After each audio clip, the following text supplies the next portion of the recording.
देज news Marathi Nashik update प्रतिनिधी एजाज शेख हेमंत गोडसे यांचा स्पष्टवक्तेपणा.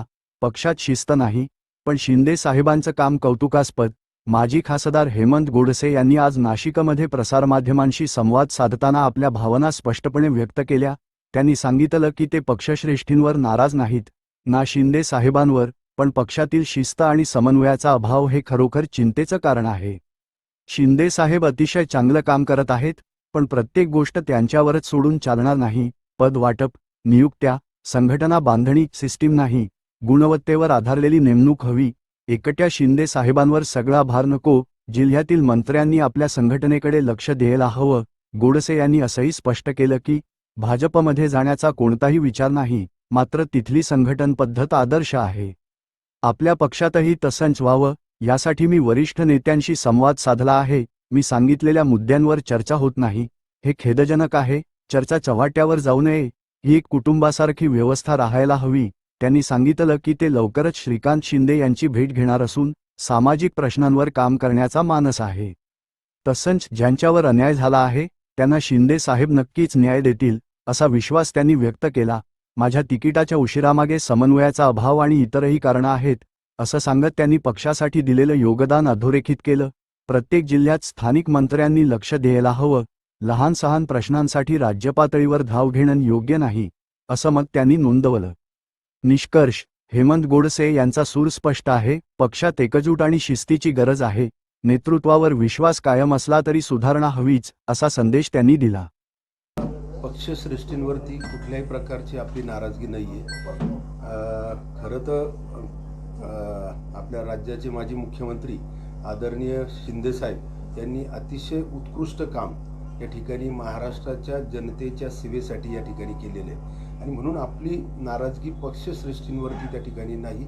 मला असं वाटतं का ज्या काही चर्चा या ठिकाणी चालू होत्या गेले 2-3 दिवसापासून, तर आपण आपलं हेच मत होतं का आपली पक्षश्रेष्ठींविषयी नाही, तर परंतु पक्षांतर्गत जी काही सिस्टीम आणि जी काही डिसिप्लिन असायला हवी ती पक्षामध्ये नाही आणि ती त्या संदर्भामध्ये अनेकदा आपण पक्षश्रेष्ठींकडं त्याविषयी मांडणी केलेली आहे आणि मला असं वाटतं का त्यामुळं निश्चितच संघटना बांधणीसाठी आणि येणाऱ्या निवडणुकींसाठी निश्चित ते फायदेशीर ठरणार आहे आणि म्हणून त्याविषयी विचार केला जात नाही आहे. तर निश्चित सकारात्मकपणे विचार पक्ष या ठिकाणी करेल असा देखील विश्वास आपल्याला आहे. काय बिघडलंय नेमकं? म्हणजे पक्षांतर्गत तुम्ही म्हणताय काही सिस्टीम नाही आहे किंवा डिसिप्लिन नाही आहे, नेमकं काय चुकतंय, काय बिघडलंय असं तुम्हाला वाटतं? सिस्टीम आणि डिसिप्लिन या अर्थानं का पदाधिकारी असतील किंवा कोणाला पद देणं असेल किंवा जे संघटन आहे, आज जर आपण पाहिलं तर नाशिक जिल्ह्यामध्ये आमचे एकच आमदार आहे शिवसेनेचे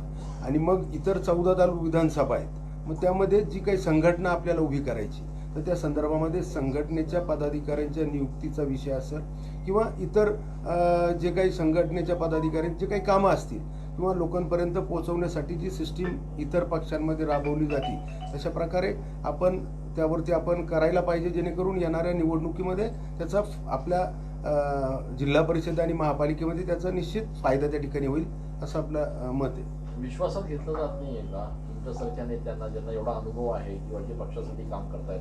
नाही, मला असं वाटतं का आदरणीय शिंदेसाहेब निश्चितच ज्या प्रकारे ते काम करत आहे, परंतु हे एकटे माणसांनी करण्यापेक्षा ज्या त्या जिल्ह्याला जे काही मंत्री दिलेले त्यांनी जर त्या जिल्ह्यांमधल्या संघटनेमध्ये पदाधिकाऱ्यांच्या कामासाठी जर लक्ष घातलं तर मला असं वाटतं का प्रत्येकाचा भार कमी होऊन संघटना अधिक मजबूत त्या ठिकाणी होणार. नाशिक जिल्ह्यामध्ये एक मंत्री आहे, आपण म्हणालात की मंत्री देखील आहे, मात्र मंत्री पक्ष संघटनेमध्ये लक्ष घालत नाहीये का किंवा मग त्यांच्याकडनं दुर्लक्ष होतंय, एकट्या शिंदे साहेबांवर लोड येतो, नेमकं काय म्हणायचंय? मला हेच सांगायचंय का हा आपला मी प्रत्येक जिल्ह्याचं उदाहरण यासाठी देतो का आपल्या नाशिक जिल्ह्यामध्ये मी जसं सांगितलं का एकच आमदार आहे आणि म्हणून 14 विधानसभेमध्ये आपले संघटनेच्या पदाधिकाऱ्यांना नाही, ते धुळ्यामध्ये येते ना, ते धुळ्यामध्ये येते. नाही, लोकसभा मतदारसंघात लोकसभा, तर त्यामध्ये मग निश्चितच संघटना मजबूतीकरणाच्या संदर्भामध्ये संघटन बांधणी व्यवस्थित व्हायला पाहिजे. येणाऱ्या निवडणुकांमध्ये निश्चित गुणवत्तेदार उमेदवार असतील त्या संदर्भामध्ये बैठका होण्याची आवश्यकता आहे. संघटनेला ताकद देण्याची आवश्यकता, संघटनेच्या पदाधिकाऱ्यांना विश्वासात घेण्याची आवश्यकता आहे. आपलं रोग कुणाकडे आहे नेमकं? म्हणजे आपलं मी- वक्तव्यामधलं काही स्पष्ट होत नाही असं नेमकं रोग आहे मला हेच सांगायचं आहे का एकटे शिंदे साहेब तर महाराष्ट्रामध्ये बघू शकणार नाही, आणि म्हणून त्यांचा भार कमी करण्यासाठी जर प्रत्येक जिल्ह्याच्या मंत्र्यांनी जर त्याच्यामध्ये जर संघटनेच्या याच्यामध्ये जर संघटनेला ताकद दिली तर मला असं वाटतं का संघटनेच्या पदाधिकाऱ्याला जर विश्वासात घेतलं, चांगल्या चांगल्या गुणवत्तेदार पदाधिकारी त्यासाठी नेमले तर मला असं वाटतं का निश्चित आपल्या शिंदे साहेबांचा भार कमी होईल आणि तळागाळाला संघटना मजबूत होईल. जे नाशिक जिल्ह्यात दादा हे मंत्री आहेत, दादा लक्ष घालत नाही या सगळ्या कामकाजामध्ये असं म्हणायचं नाही, आपल्याला. मी एकटं कुठल्याही एक मंत्र्यावरती बोललेलो नाही. आता ज्या त्या जिल्ह्याचा प्रश्न आहे, परंतु इथं सातत्यानं आपल्या स्थानिक पदाधिकाऱ्यांचं मत असतं का आपल्याला आज जसं कोणीच शिवसेना म्हणून आज आमदार समजा एक आपले कांदे साहेब आहेत, परंतु इतर ठिकाणी इतर विधानसभेमध्ये उद्या निवडणूक आलेल्या आहे, उद्या दुसऱ्या पक्षाचे आमदार आहेत, आणि म्हणून आपले देखील संघटना चांगली मजबूत झाली तर आपल्याला चांगल्या प्रकारे तिथं उमेदवार उभे करता येतील किंवा मागणी त्या ठिकाणी महायुतीमध्ये करता येईल, आणि म्हणून या दृष्टीने जिल्ह्याचा प्रश्न आहे, परंतु इथं सातत्यानं आपल्या स्थानिक पदाधिकाऱ्यांचं मत असतं का आपल्याला आज जसं कोणीच शिवसेना म्हणून आज आमदार समजा एक आपले कांदे साहेब आहेत, परंतु इतर ठिकाणी इतर विधानसभेमध्ये उद्या निवडणूक आलेल्या आहे, उद्या दुसऱ्या पक्षाचे आमदार आहेत, आणि म्हणून आपले देखील संघटना चांगली मजबूत झाली तर आपल्याला चांगल्या प्रकारे तिथं उमेदवार उभे करता येतील किंवा मागणी त्या ठिकाणी महायुतीमध्ये करता येईल, आणि म्हणून या दृष्टीने ती एक नाराजगी आपल्यामध्ये आहे का ती सिस्टीम असं मला वाटतं का. ही नाराजी एकनाथ शिंदेपर्यंत पोहोचवली का? या अगोदर आपण अनेकदा म्हणजे सिस्टीम आणि डिसिप्लिनच्या संदर्भामध्ये त्या ठिकाणी कोण कोणाला काय पद आहेत या इतर पक्षांचं उदाहरणं घेऊन आपण असं रचना आपली स्ट्रक्चर त्या ठिकाणी तयार करायला पाहिजे असं आपल्याला वाटतं. शिंदेच्या कानावर आपण ही गोष्ट घातली का? आम्ही या संदर्भामध्ये वरिष्ठांशी 3-4 वेळेस आपली चर्चा झालेली आहे, आणि मला असं वाटतं की निश्चित ते निर्णय घेतील. आपण मध्यंतरीच्या काळामध्ये पक्षामध्ये मोठ्या प्रमाणात गटबाजी आहे, स्थानिक पातळीवर 2 ते 3 गट पडल्याची चर्चा होती, त्याचा हा फटका म्हणावा लागेल का? याच्यामुळे काही परिणाम होतोय का पक्षावर? मी आपल्याला तेच सांगितलं का जेव्हा एखाद्या पक्षामध्ये शिस्त म्हणजे डिसिप्लिन आणि सिस्टीम असती तर गटबाज्यांचं प्रमाण कमी होतं, किंवा गटबाजी जरी असली तर ती आपल्या चव्हाट्यावर जायला नको, ती आपल्याच घरामध्ये असायला पाहिजे, त्याची चर्चा व्हायला पाहिजे. प्रत्येक पक्षामध्ये गटबाज्या असतात, परंतु शिस्त आणि म्हणजे डिसिप्लिन नसल्या कारणानं त्या चर्चा जर चव्हाट्यावर गेल्या तर त्याची अडचण पक्षाला त्या ठिकाणी होत असते. आपल्या या नाराजीमुळे आपण भाजपमध्ये जाणार आहात अशाही पद्धतीची चर्चा आहे. हे मला असं वाटतं का आपण पक्षांतर्गत जो विषय होता तो मी सांगितला, परंतु अशा कुठल्याही प्रकारचा विचार आपण अद्याप केलेला नाही. आपल्याला अद्याप केलेलं नाही म्हणजे भविष्यात होऊ शकतं. अद्याप केलेलं नाही म्हणजे मी सांगितलं ना का आम्ही आज ज्या प्रकारे आमचे शिंदे साहेब या ठिकाणी काम करतायत तर त्या संदर्भामध्ये त्यांनी जे काम केलं तर त्यांच्या कामावरती निश्चितच आम्हाला विश्वास आहे. नाशिक जिल्ह्यातली पक्षातली गटबाजी थांबवायची असेल तर कोणी लक्ष घालायला हवं, आणि आपण वरिष्ठ नेत्यांना कोणाचं नाव सुचवलं की यांनी लक्ष घालणं आवश्यक आहे? नाही, याच्यामध्ये संघटनात्मक बांधणीच्या संदर्भामध्ये सेपरेट व्यवस्था असायला पाहिजे. म्हणजे ज्या प्रकारे इतर पक्ष आपण म्हणतो भाजप, मग त्यांच्यामध्ये आज सिस्टीम आणि डिसिप्लिन आहे, तर मग या संदर्भामध्ये अशाच प्रकारचे संघटन एक वेगळं आणि लोकप्रतिनिधी वेगळे अशा प्रकारे रचना त्या ठिकाणी होऊन चांगल्यात चांगले कामं लोकांपर्यंत जाण्यासाठी, लोकांना पदाधिकाऱ्यांना लोकांपर्यंत त्यांच्या समस्या सोडवण्यासाठी, लोक जोडण्यासाठी आपल्याला काय काय करता येईल या संदर्भामध्ये एक व्यवस्था असायला गरजेचं आहे. श्रीकांत शिंदेने तुम्हाला बोलवलंय काही तुमची नाराजी दूर करण्यासंदर्भात? नाही, आपल्या एक सामाजिक कामाच्या संदर्भामध्ये आपण आज त्यांच्याकडे चाललोय कामासाठी.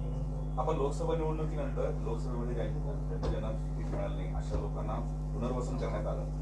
आपल्या बाबतीत आणखी विचार झाला नाही, तेही नाराजी आहे आपली? नाही, मला असं वाटतं का शिंदे साहेबांवरती सर्वांना विश्वास आहे, ते प्रत्येकाला न्याय देण्याचं काम या ठिकाणी करतायत, परंतु प्रत्येकाला एकाच वेळी सगळ्यांना देणं ते शक्य नाही, आणि म्हणून जसजसे वेळ येईल तसं प्रत्येकाला ज्या ज्या लोकांवरती अन्याय झालेले आहेत त्यांचा विचार निश्चित ते करतील आणि त्या संदर्भामध्ये आपली तशी आज तशी काही नाराजगी नाही. पण पक्षात मोठ्या प्रमाणात इन्कमिंग चालू आहे, त्याच्यामुळे गटबाजी वाढते, तुम्हाला विश्वासात घेतलं जात नाही असे तुमचं म्हणणं आहे. मी हेच सांगितलं, पुन्हा तेच सांगतोय का पक्षामध्ये सिस्टीम आणि डिसिप्लिन असली तर मग ह्या गटबाजीला कुठंतरी आळा बसतो, परंतु तो आळा बसत नाही आणि ती गोष्ट बाहेर जाते, घराबाहेर. ती कुटुंबातच असायला पाहिजे. पक्ष प्रवेशासाठी स्पर्धा लागलेली आहे 2 ते 3 गटांमध्ये, याचा सगळा फटका या राजकारणावर होतोय शिंदे. नाही, असं मला वाटत नाही, कारण शिंदे साहेब देखील स्वतः वैयक्तिक लक्ष घालून त्या संदर्भामध्ये प्रयत्न करतायत. त्यांना जो वेळ मिळतो त्या संदर्भामध्ये ते वैयक्तिक देखील लक्ष देण्याचं काम त्या ठिकाणी करतायत. परंतु मी जसं सांगितलं का प्रत्येक जिल्ह्यामधल्या त्या मंत्र्यांनी जर अधिक लक्ष दिलं तर अधिक चांगल्या प्रकारे संघटना त्या ठिकाणी मजबूत होऊ शकते.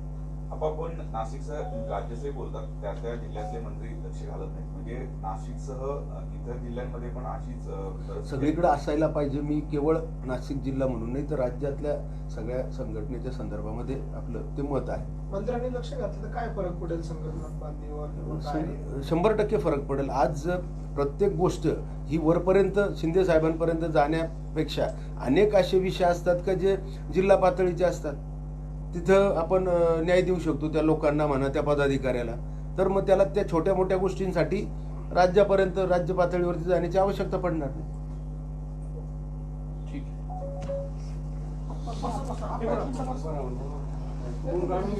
समन्वयाचा अभाव होता म्हणूनच तुमच्या तिकिटाला उशीर झाला असं पण वाटतं. निश्चित त्याचे आता अनेक कारण आहेत, परंतु निश्चित समन्वयाचा म्हणा किंवा अनेक कारण आहेत त्याचे. आपण ही नाराजी कोणाकडे बोलून आणि वरती अनेकदा वरिष्ठ पातळीवरती आपले जे नेते आहेत सर्वांची या संदर्भामध्ये त्यांच्या कानावर आपण टाकलेले आहे, परंतु ते लवकरात लवकर त्याची अंमलबजावणी झाली तर मला असं वाटतं का पक्षाला अधिक चांगल्या प्रकारे काम करता येईल, संघटना मजबूत होईल. वरिष्ठ म्हणजे कोण? एकनाथ शिंदे वरिष्ठ जे पण नेते उपनेते